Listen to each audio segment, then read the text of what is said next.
Dari Abu Abbas, Ibnu Abbas, semoga Allah meridai keduanya, berkata, saya berada di belakang Rasulullah, yakni bonceng Rasulullah SAW yauman, di suatu hari. Faqala, kemudian beliau bersabda, ya gulam, wahai anak, inni u'allimuka, aku hendak mengajarkan kepada kamu kalimat, beberapa kalimat. Ihfadillah yahfadka, jagalah Allah, niscaya Allah menjagamu. Ihfadillah tajidhu tujahak, jagalah Allah, niscaya engkau dapati Allah di hadapan kamu. Dan seterusnya, itu di dalam riwayat Tirmidzi. Lalu beliau menyebut hadis yang lain, wa fi riwayati ghairi Tirmidzi. Adapun riwayat di selain Tirmidzi, ini ada di Sahih Al-Jami' yang akan kita bahas pada pagi hari ini, sekaligus juga menjadi penjelasan tambahan dari apa yang sudah saya sampaikan pada bulan yang lalu.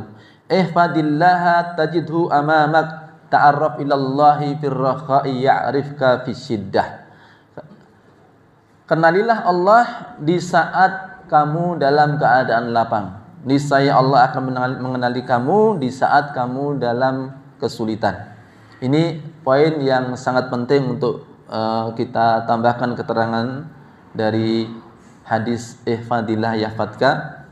Bapak Ibu yang dimuliakan Allah SWT, ketika seorang hamba mengenali Allah di saat lapang, di saat longgar, di dalam keadaan sehat, di dalam keadaan mendapat kemudahan, maka Allah akan mengenali dia pada saat mendapatkan kesulitan, pada saat sakit, pada saat sempit, ya, di dunia maupun di akhirat. Apa makna dari mengenali Allah? Mengenali Allah di saat lapang. Ibnu Rajab Al-Hambali, beliau mengatakan ma'rifatul 'abdi li rabbih naw'an. Pengenalan seorang hamba kepada Allah itu ada dua macam. Jadi ma'rifatullah itu ada dua macam. Karena perintahnya adalah ta'aruf ilallah, kenalilah Allah. Bagaimana mengenali Allah itu? Ibnu Rajab Al-Hambali dalam Jami'ul Ulum wal Hikam menyebutkan bahwa ma'rifatul abdi li rabbi naw'an. Jadi tanda seorang hamba itu mengenali Allah, atau pengenalan seorang hamba kepada Allah ada dua macam. Ya. Pertama adalah al-ma'rifah al-amah. Jadi pengenalan yang sifatnya umum. Seorang hamba yang mengenali Allah, ya, dengan pengenalan yang sifatnya umum. Apa itu? Wa hiya ma'rifatul iqrar bihi wat tasdiqu wal iman. Mengenali Allah dalam bentuk menetapkan, membenarkan, dan mengimani. Ya. Ini yang disebut dengan wahadihi amatul mu'minin. Ini keimanan semua orang-orang yang beriman. Semua orang-orang yang beriman membenarkan, meyakini, ya, mengimani Allah. Itu ma'rifah kepada Allah. Akan tetapi ada ma'rifah yang sifatnya lebih khusus, ya, yang disebut dengan ma'rifah khasah. Beliau menyebut dengan ma'rifah khasah, pengenalan yang sifatnya lebih detail lagi, yang sifatnya lebih khusus lagi. Apa itu? Taqtadi mailal qalbi ilallahi bil kulliyah, kecondongan hati seorang hamba kepada Allah secara total. Jadi fokusnya itu adalah kepada Allah. Wal inqita' ilaih, berlabuhnya hati itu kepada Allah pada saat suka dan duka. Ketika mendapatkan nikmat, dia syukur, ingat nikmat-nikmat tersebut adalah nikmat dari Allah, bersyukurnya juga kembali kepada Allah. Pada saat dia mendapatkan kesulitan-kesulitan, pada saat mendapatkan musibah-musibah, pada saat mendapatkan masalah problem, dia juga mengeluhnya kepada Allah, memohon pertolongannya juga kepada Allah. Intinya hatinya fokus kepada Allah. Wa unsubih, ada upaya mendekatkan diri, mengakrabkan diri kepada Allah Subhanahu wa taala. Ya. Kemudian juga wa tumakninatu bi dzikrillah, hatinya tenang ketika dia berzikir kepada Allah. Ya. Wal haya minhu, dia ada rasa malu kepada Allah, malu untuk berbuat maksiat, karena Allah yang telah memberikan kepadanya nikmat dan karunia Dia malu menggunakan nikmat Allah untuk durhaka, untuk bermaksiat kepada Allah. Kemudian yang selanjutnya adalah wal haibatullah. Jadi merasakan keagungan Allah, rasa takut kepada Allah. Inilah yang disebut dengan al-ma'rifah al-khassah.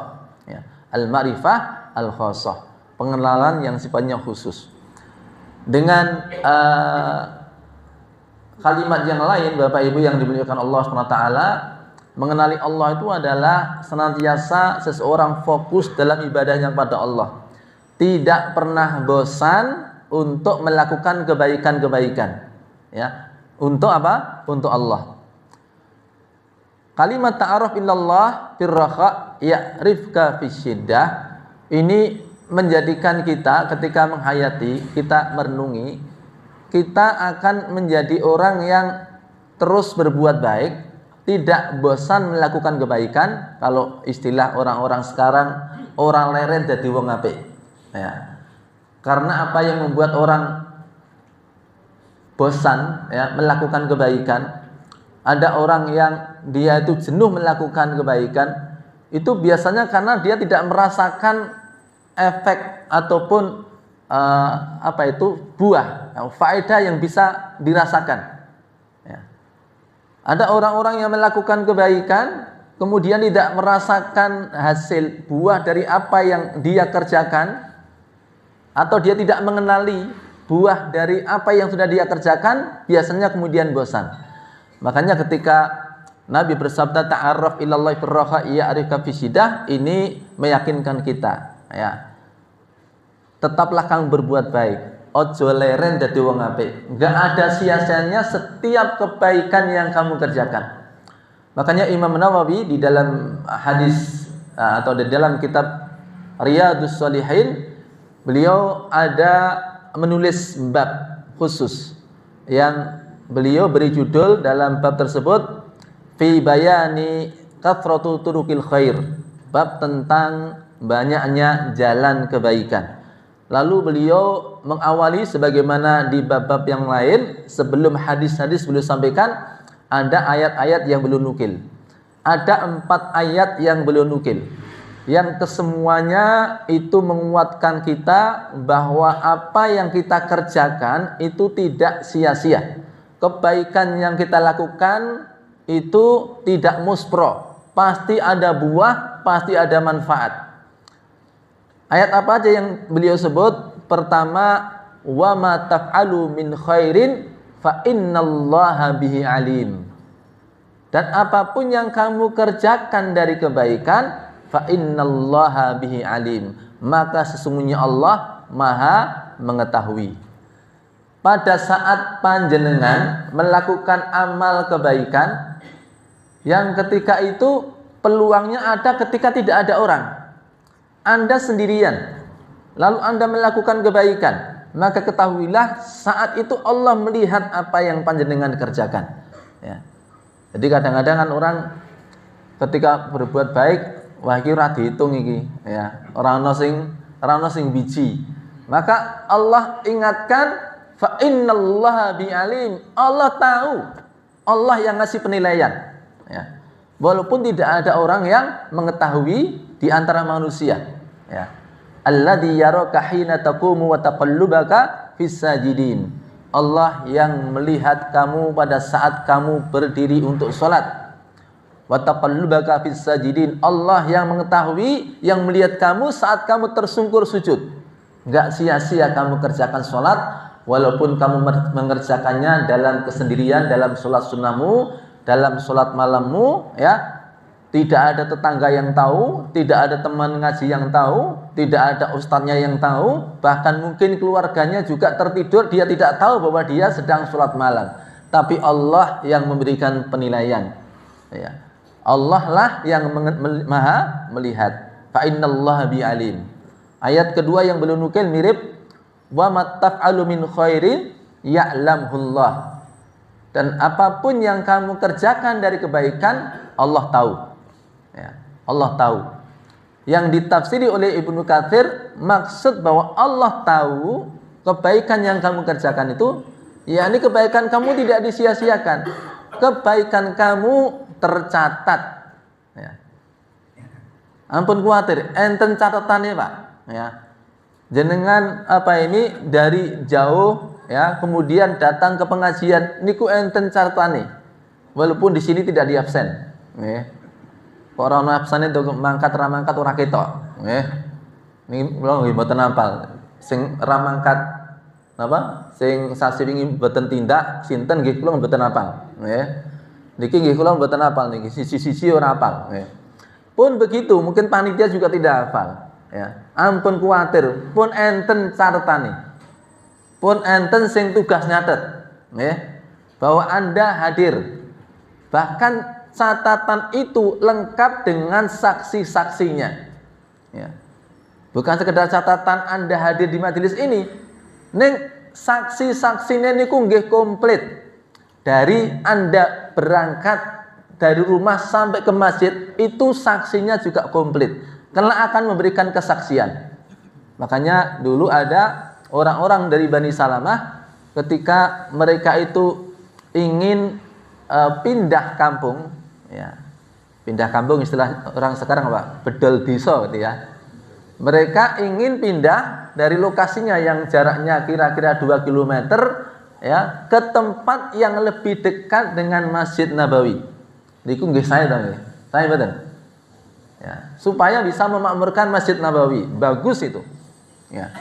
Akan tetapi melihat bagaimana Bani Salamah mereka itu antusias selama ini ke masjid, ya, walaupun jaraknya sekitar 2 km, maka Nabi mengatakan apa? Ya, tetaplah kamu tinggal di sana. Ya. Nabi menyarankan agar mereka tinggal di sana. Adapun perjalanan kamu dari kampung Salamah, Bani Salamah sampai ke Masjid Nabawi, inna diyarokum taktubu atharokum. Ojo kuatir, jangan khawatir. Ya. Penilaian itu bukan sekedar ketika kamu berada di Masjid Nabawi. Rumah-rumah kamu akan menjadi saksi jejak-jejak yang kamu tinggalkan di dalamnya sampai ke Masjid Nabawi. Ya. Makanya Bapak Ibu yang dimuliakan Allah SWT, dari sisi ini ya kita akan berupaya terus melakukan kebaikan. Kenapa? Tidak ada yang terjajar, tidak ada yang tersia-siakan dari kebaikan yang kita lakukan. Ayat yang ketiga yang beliau nukil adalah faman ya'mal mithqala dzarratin khairan yarah. Apapun yang kamu kerjakan meskipun sebesar dzarrah. Dzarrah kalau biasa diartikan apa sekarang, Pak? Biji atom ya, tetapi para ulama dahulu tidak mengenal apa itu biji atom ya, tetapi yang mereka kenal namanya dzarrah adalah asgharun namal ya, jenis semut yang paling kecil ya, jenis semut yang paling kecil ya, semut-semut kecil lah gitu ya.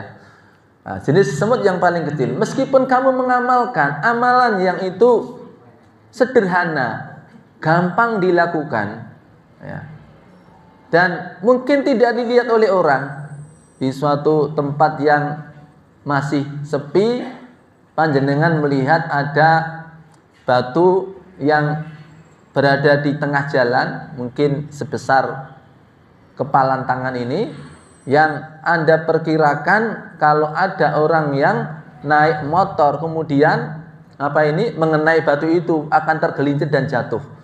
Lalu Anda punya inisiatif untuk nyingkir ke batu tersebut. Ya. Tidak ada orang.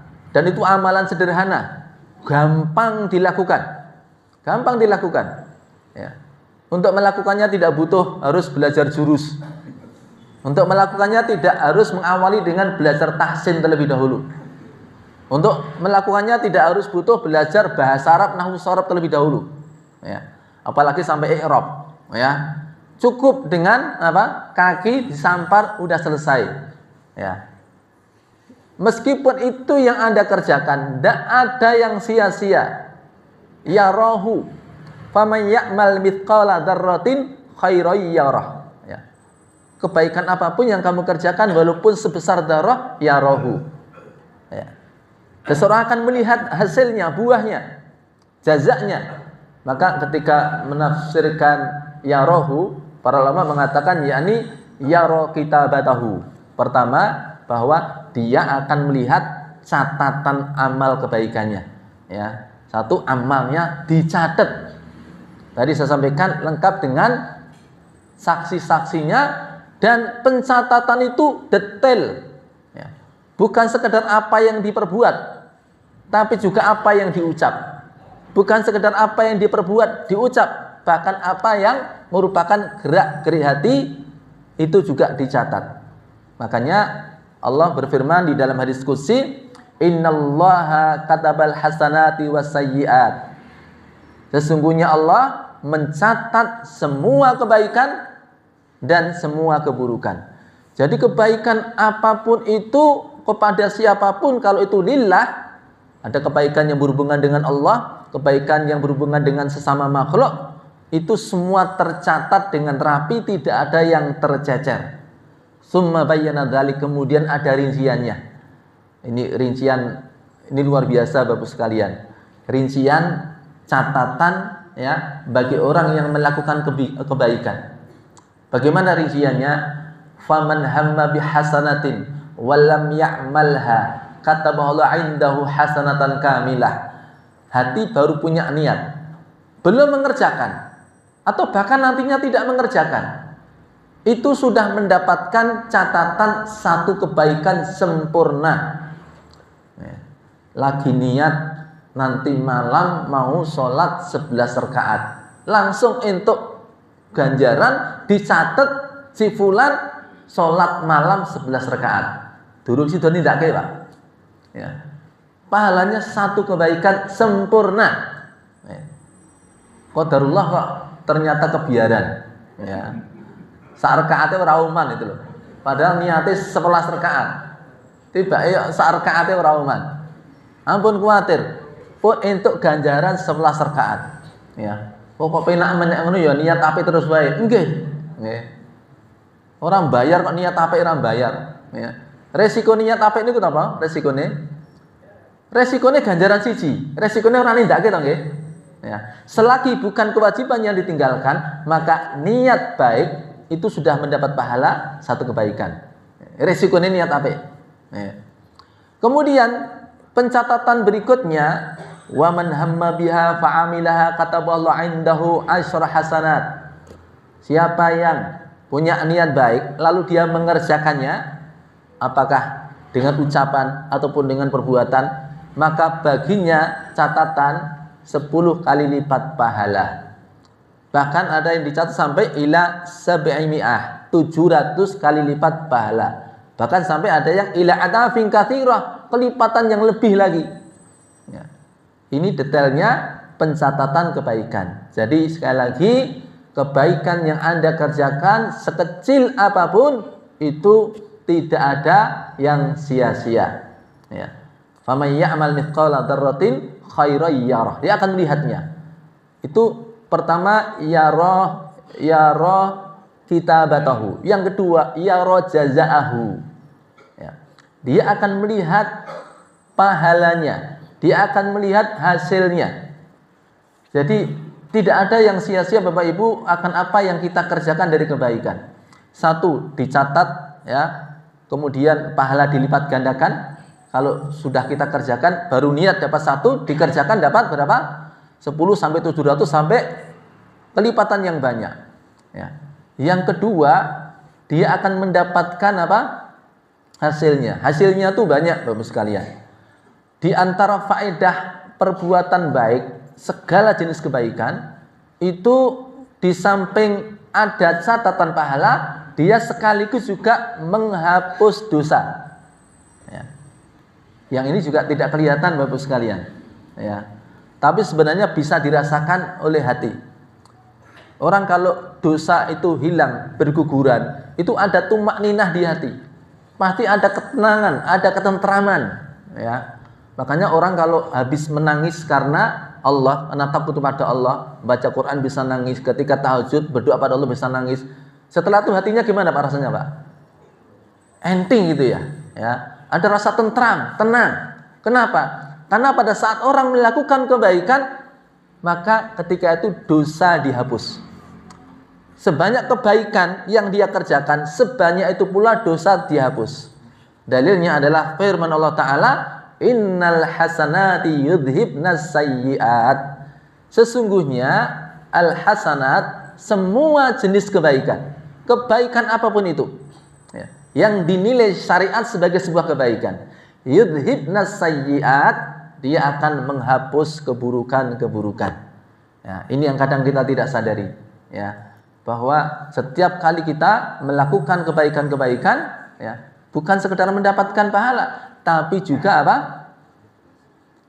Dosa-dosa dihilangkan ya. Maka ketika kita mengingat hal ini, kita akan terus rajin bahwa apa yang kita kerjakan tidak sia-sia ya. Apa yang kita kerjakan tidak sia-sia, dan faedahnya untuk kita sendiri. Maka di ayat yang keempat yang dinukil oleh Imam Nawawi adalah man amila sholihan fali nafsih. Barang siapa beramal soleh, maka manfaatnya kembali kepada dirinya ya. Mesti manfaat. Apa tadi manfaatnya apa? Yang pertama apa? Dilihat oleh Allah. Kedua, dicatat. Berikut ada saksi-saksinya. Kemudian apa lagi tadi? Mendapatkan apa? Pahala berlipat. Yang keempat berapa? Apa yang keempat? Dosa dihapus. Kemudian yang kelima, Bapak Ibu, kebaikan yang kita kerjakan di saat lapang, yang mungkin kita kondisi sehat, kondisi waktu longgar, kita beribadah kepada Allah. Mungkin kita tidak melihat nek pas sehat itu apa, itu kan ndak kelihatan Pak ya. Nek loro terus mari ketok gitu ya. Nek pas randuwe terus mak gergel untuk duit akeh ya, ketok gitu ya. Tapi ketika sehat, baru sehat ra ketok Pak ya. Pas dia dalam ekonomi yang mudah, kemudian lancar lagi, dan lancar lagi itu kadang-kadang tidak kelihatan ya. Maka sebenarnya ketika seseorang melakukan kebaikan-kebaikan, dia sudah menabung ya. Menabung kebaikan untuk apa? Sebagai solusi atas masalah sebelum terjadinya ya. Ta'arraf ilallahi firraha ya'rifka fisyiddah. Ketika seseorang mengenali Allah di saat lapang, saat sehat, saat longgar, maka di saat sempit mendapat kesulitan, masalah, maka Allah akan memberikan jalan keluar. Ya. Siapa yang melakukan banyak kebaikan, berarti dia sudah menyiapkan banyak solusi atas masalah yang akan dihadapi sebelum terjadinya. Seperti orang yang mau melakukan perjalanan jauh dengan mobilnya, dia sudah siapkan dongkraknya, ban serepnya, pelepas bautnya. Ketika di jalan benar-benar kebanan, maka sudah siap. Sudah ada dongkraknya, sudah ada ban serepnya, sudah ada pelepas bautnya ya. Maka semakin banyak kebaikan Pak, artinya panjenengan sudah menyiapkan tabungan solusi ya dari masalah problem yang dihadapi. Padahal yang namanya manusia, kapan dia mendapati masalah, problem? Kapan dia mendapatkan masalah, problem? Sak jeke urip. Gitu ya. Sak jeke urip itu manusia mendapatkan itu, menghadapi masalah-masalah. Ya. Masalah yang begitu sering itu, kalau panjenengan tidak punya solusinya, tidak punya tabungan, ya. Aku ra kondo celengan ora penak, baru tembung celeng gitu ya. Jadi kalau tidak punya tabungan, gimana coba kita akan bisa keluar dari masalah dan problem? Padahal manusia selalu mendapatkan masalah. Laqad khalaqnal insana fi kabad. Sungguh kami menciptakan manusia fi kabad. Imam Hasan Al-Basri mengatakan, yakni fi syiddatin wa nasab. Manusia itu selalu menyandang apa yang namanya kesusah payahan, ya, masalah, problem, ya. Tanpa kecuali Pak, al-insan di sini menggunakan alif lam bimana al-istighraq, mencakup semua jenis manusia. Ya lanang, ya wadon, ya cilik, ya gede, ya enom, ya tua, ya melarat, ya sugih, ya rakyat, ya pejabat, sing urung di bojo, sing wis di bojo, urung di anak, wis di anak, wabeh ngalami. Ya. Apa sing dikira sing di masalah rakyat jelata Pak? Ya, penguasa pejabat di masalah mboten? Ya. Ini bendino dipisui sak negara niku. Di masalah ya. Ya. Apa sing di masalah mung sing durung di bojo? Ya. Ya golek bojo ya masalah, durung itu ya masalah. Di bojo? Ya, bisa jadi juga mendapat masalah dan mesti tetap ada masalah sekecil apapun. Ya. Jadi mohon maaf kalau saya melihat wajah-wajah bapak-bapak ini yang hadir ini, ya, itu saya melihat wajah-wajah yang punya masalah, Pak. Ya. Terus terang, Pak. Ya. Ya. Nah, sing ngomongin di masalah ora. Ya. Jadi semua memang punya masalah, Pak. Saya bisa melihat tanda-tandanya, Pak. Panjenengan punya masalah. Apa tandanya kira-kira, Pak? Apa tandanya? Isih urip gitu ya. Nah, isih urip mesti di masalah. Sing wis ra di masalah sinten? Mati yang di masalah. Apa rumah sane nang kuburan ra di masalah, ya. Nang masyar masalahnya tambah gede. Mizan, hisab, sirat, neraka apa meneh masalah tok niku, Pak.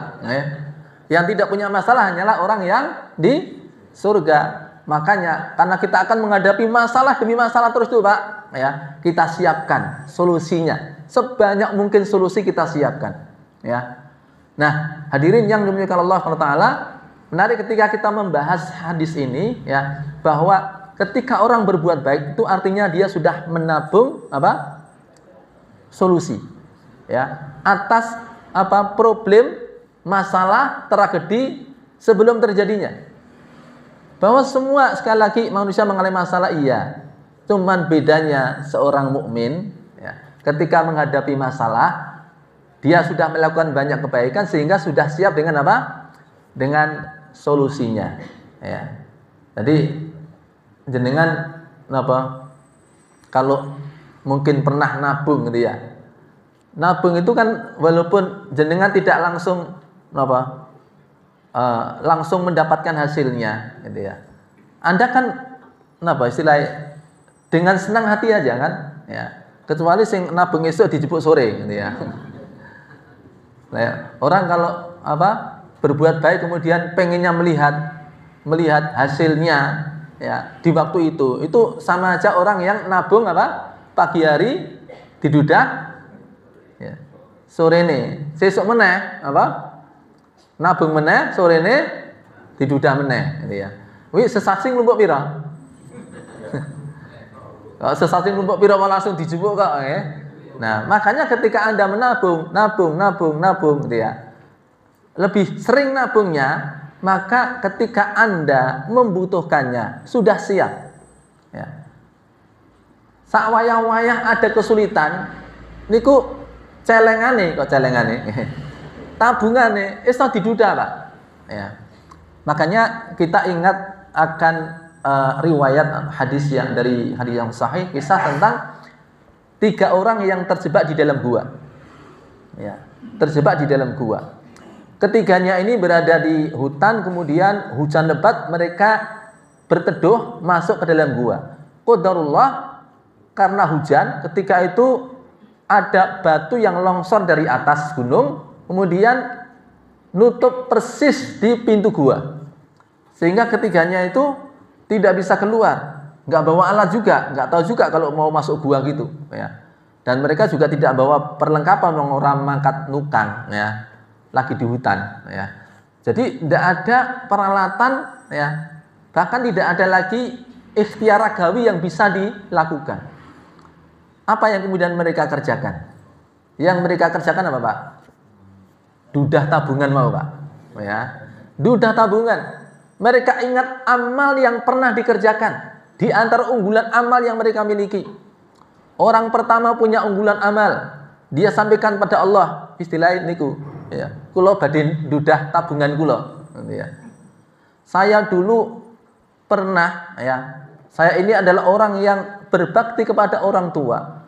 Setiap sore hari sebelum saya memberikan minum untuk istri anak saya, ya, memerahkan susu untuk mereka, saya lakukan dulu untuk ayah dan ibu. Sampai suatu hari dia pulang kemalaman, Pak, ya, pulang kemalaman, kemudian bapak ibunya sudah tertidur, ya. Dia ketika merahkan susu, bapak ibunya juga belum bangun juga. Dia tidak berani membangunkan, masuk tidur dibangunkan, nggak sopan, ya. Tapi dia juga tidak ingin meletakkan di meja, ya, agar nanti bapak ibunya sewaktu-waktu bangun itu bisa langsung ngambil. Dia tidak meletakkannya, kenapa?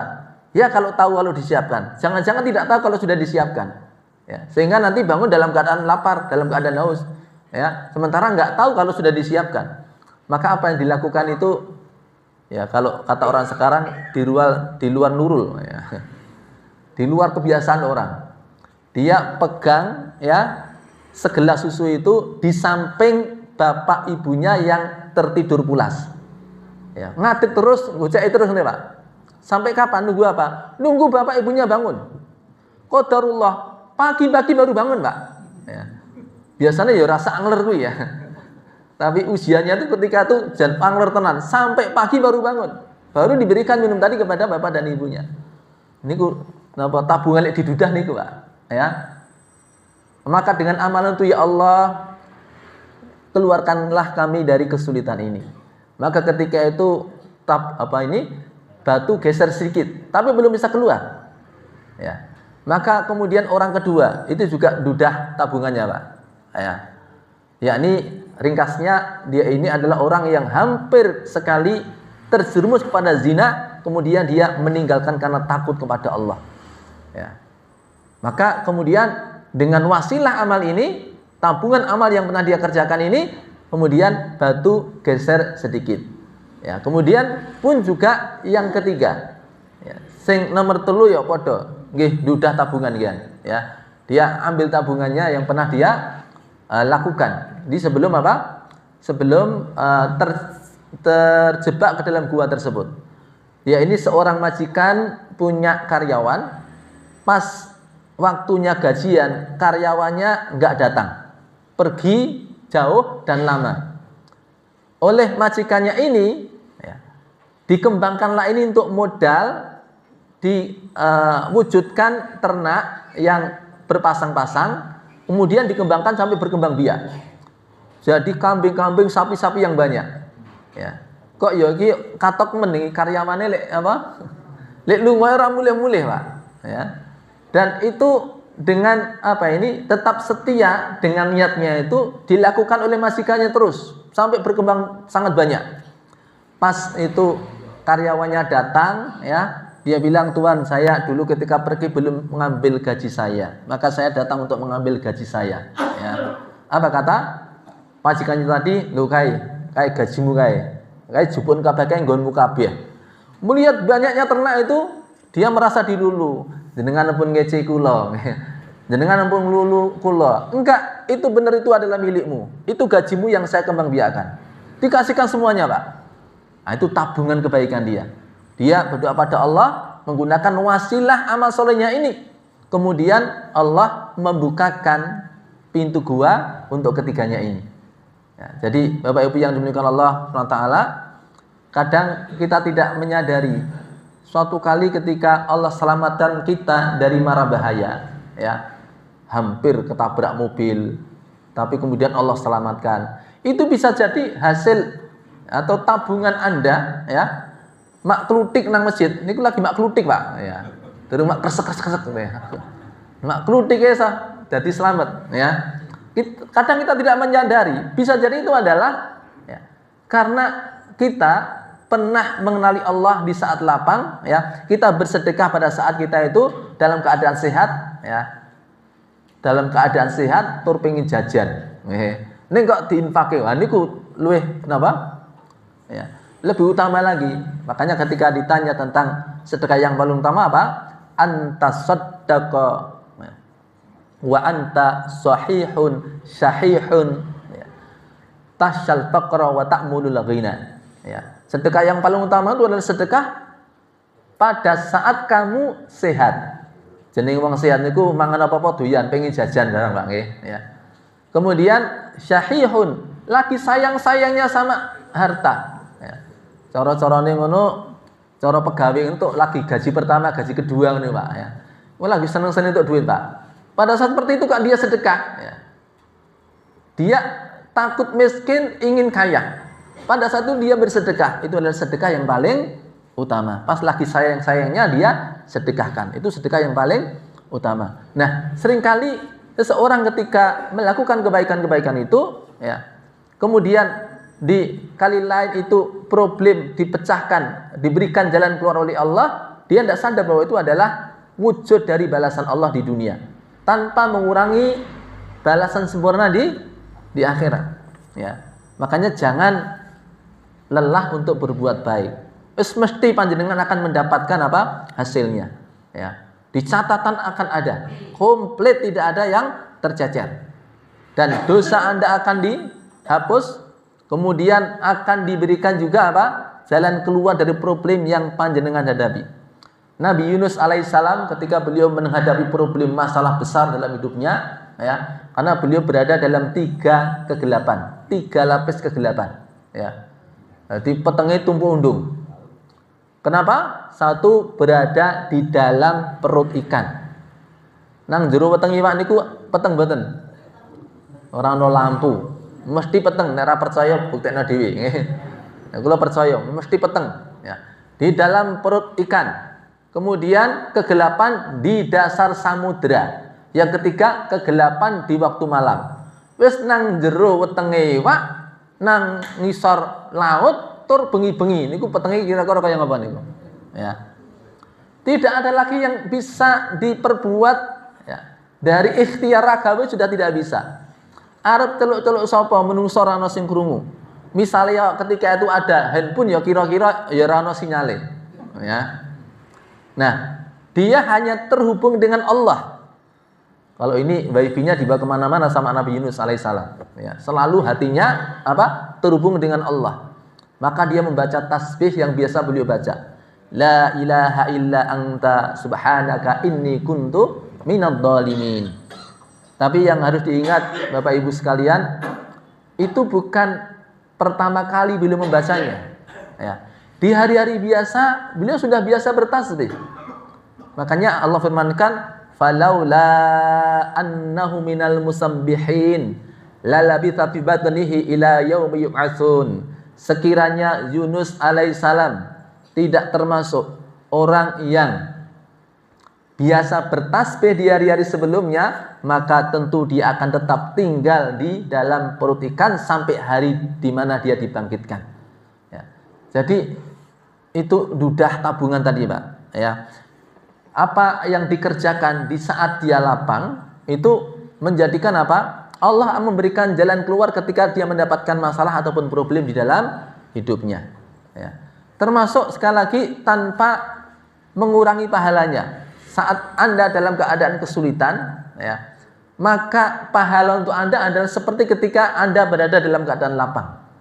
Ya, contoh hadis Nabi misalnya, idza maridal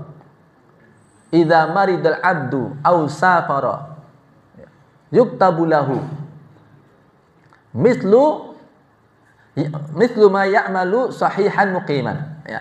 Apabila seorang hamba dia sakit, ya, atau dia dalam keadaan safar, maka tercatat untuknya kebaikan yang dia kerjakan di saat dia sehat, di saat dia mukim tidak bepergian. Bisa dipahami, Pak, ya? Hari-hari biasa panjenengan dalam kondisi lapang, ya, longgar, ya, di rumah, sehingga apa? Kemudian ketika mendengar adzan Anda ke masjid, sholat berjamaah ke masjid, itu menjadi rutinitas panjenengan. Sampai suatu kali Anda mendapat kesulitan untuk ke masjid karena sakit, ya. Karena sakit maka tidak bisa ke masjid, ya, tidak bisa berjamaah ke masjid, ya. Tapi Allah tidak menzalimi. Allah apa? Akan menjadikan amal panjenengan meskipun sholat di rumah ketika sakit, itu pahalanya tetap jenengan dianggap ten masjid, ya. Dihitung juga biasanya langkah kaki ke masjid ini nggak dihitung, padahal jenengan buat melangkah ke masjid, ya. Tercatat untuk Anda apa yang dikerjakan muqiman, sahihan muqiman, seperti dalam keadaan sehat, seperti dalam keadaan mukim, seperti dalam keadaan longgar. Begitupun ketika panjenengan safar, yang kena safar, ya, bisa jadi kesulitan untuk bisa tepat waktu di awal waktu dengan berjamaah, ya. Maka meskipun Anda tidak berjamaah di awal waktu ketika safar, panjenengan dihitung sebagaimana orang yang berjamaah di awal waktu. Ya. Nah, yang menarik lagi Bapak sekalian, bahwa problem yang bisa terpecahkan, yang Allah sediakan jalan keluarnya, bukan sekedar problem masalah di dunia, tapi juga masalah problem di kehidupan setelah kematian. Ya, tadi saya sampaikan yang dapat masalah itu bukan sekedar orang yang di dunia saja, orang yang mati juga akan menghadapi masalah. Ya, begitu masuk ke dalam kubur, dia menghadapi masalah. Pertanyaan dari siapa? Malaikat. Apa pertanyaannya? Man rabbuka, ma dinuka, man nabiyuka. Ya. 3 pertanyaan ini kelihatannya mudah, tapi orang-orang yang bisa menjawab masalah ini, ya, orang yang bisa menjawab pertanyaan ini adalah orang-orang yang sudah menyiapkan jawabannya tatkala hidup. Ya. Tatkala hidup dia sudah siapkan. Tentu bukan sekedar menyiapkan hafalannya. Ketika dia mengatakan raditu billahi robba wa bil islami dina wa bi muhammadin nabiyya wa rasula, dia konsekuen dengan apa yang dia ucapkan. Memang dia konsisten untuk menyembah Allah. Dia memang konsisten menjadikan Islam sebagai jalan hidupnya. Dia konsisten menjadikan Rasulullah sebagai uswah dan teladannya. Ya, itu persiapan jawabannya. Maka ya, kebaikan yang dilakukan di dunia ini menjadi jalan keluar ketika mendapatkan pertanyaan, ya, apalagi murojaahnya setiap hari, Pak. Maksudnya murojaah setiap hari itu beramal, ya. Murojaah terbaik itu dengan mengamalkannya, Pak. Ya, mengamalkan konsekuensi Allah dijadikan sesembahan, konsekuensi ya Nabi menjadi Rasul teladannya, ya. Kemudian juga dia konsisten menjadikan Islam sebagai jalannya. Maka ketika dikubur dia akan mendapatkan apa? Kemudahan di dalam menjawab pertanyaan. Termasuk apa yang akan dinikmati, fasilitas yang didapati di dalam kuburnya itu ya sesuai dengan tabungan yang pernah dia kumpulkan di dunia. Ya. Temannya adalah amal solehnya. Maka ada ungkapan yang sangat menarik di kalangan para ulama, la dara lil mar'i ba'da mautihi illa darun alladhi yabniha qabla mautih. Tidak ada rumah yang bakal disinggahi, tidak ada fasilitas yang bakal dinikmati oleh orang setelah mati, kecuali rumah yang telah dia bangun sebelum matinya, kecuali fasilitas yang telah dia siapkan sebelum matinya. Ini bedanya kalau di dunia dengan masuk kubur, Pak. Kalau di dunia kita bangun rumah, termasuk bangun masjid, durung rampung jan ini iso tinggoni sik gitu ya. Sambil nanti apa ada rezeki tempelake apa ya, nanti lampu kurang padang, nyari ke toko sebentar ambil apa, beli lampu yang lebih terang ya. Tapi kalau sudah masuk kubur kira-kira gimana, Pak? Begitu masuk kubur, loh kok peteng. Ya. Li arep golek lampu pripun, Pak? Apa balik nang toko meneh gitu ya. Apa terus gentayangan ya, nang toko golek lampu ben padang. Sudah tidak bisa lagi. Tinggal dia menikmati apa yang sudah pernah dia siapkan fasilitasnya. Lah sampean iki sadurunge mati iki blonjo durung gitu loh, ya. Wis blonjo lampu apa durung sing padang-padang kubur gitu ya. Kalau enggak pernah belanja, ya enggak ada fasilitas yang akan dia nikmati, ya. Ini ketika dikubur, ya. Maka kebaikan yang kita kerjakan sekali lagi tidak sia-sia, ya. Itu akan kita dapatkan yara jazaahu, ya. Jadi yara kitabatahu wa yara jazaahu, akan melihat hasilnya. Balasannya akan Allah perlihatkan. Catatannya ada, balasannya akan dirasakan, ya. Itu masih dikubur. Kemudian ketika berada di mahsyar. Ketika di mahsyar itu kesulitan, itu kegundahan dirasakan oleh umumnya manusia, dari Nabi Adam sampai manusia terakhir, ya. Ketika matahari didekatkan dengan jarak 1 mil saja. Tudna syamsu yaumal qiyamati ala khalqi bi qudri mil. Manusia berdiri di hadapan Rabbul Alamin, berdiri posisinya. Ya.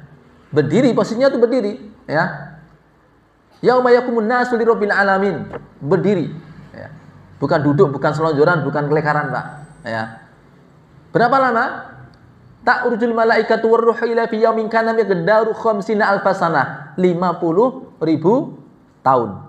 Ya. Coba, kalau di dunia sanggup nggak berdiri selama 50.000 tahun?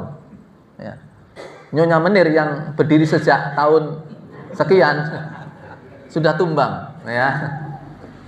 Nah ini ya, kita di dunia ini berapa lama kuat berdiri dan rasanya seperti apa? Upacara orang Jamunus Semaput ya.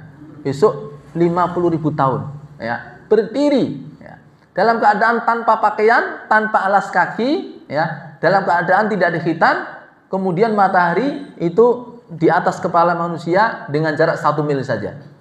Nah, kegundahan ya, itu dirasakan oleh umumnya manusia, kecuali orang-orang yang sudah punya tabungan di dunia. Sing wis nyiapke apa? Eyup-eyup. Ya. Naungan itu ada orang sudah menyiapkannya. Siapa mereka? Di antaranya disebutkan oleh Rasulullah dalam hadis sab'atun yudhilluhumullahu fi dhilli yauma la dhilla illa dhilluh. 7 golongan yang akan dinaungi Allah di hari yang tiada naungan kecuali naungan Allah. Ini bukan materi untuk menjelaskan rinciannya, tapi ini sekedar menjadi pengingat kita bahwa ya, perjalanan di dunia itu dan masalah yang dihadapi dunia itu sederhana ya. Yang panjang, yang dahsyat nanti adalah hari kiamat dan setelahnya ya. Maka ketika kita memperbanyak amal-amal kebaikan, itu artinya kita sudah menyiapkan solusi sebelum terjadinya tragedi, sebelum terjadinya satu masalah dan problem. Semoga Allah mengistiqomahkan kita dalam kebaikan, dan semoga Allah mengokohkan catatan amal kebaikan kita, dan juga Allah berikan kepada kita balasan yang baik di dunia dan balasan yang baik yang sempurna di akhirat kelak.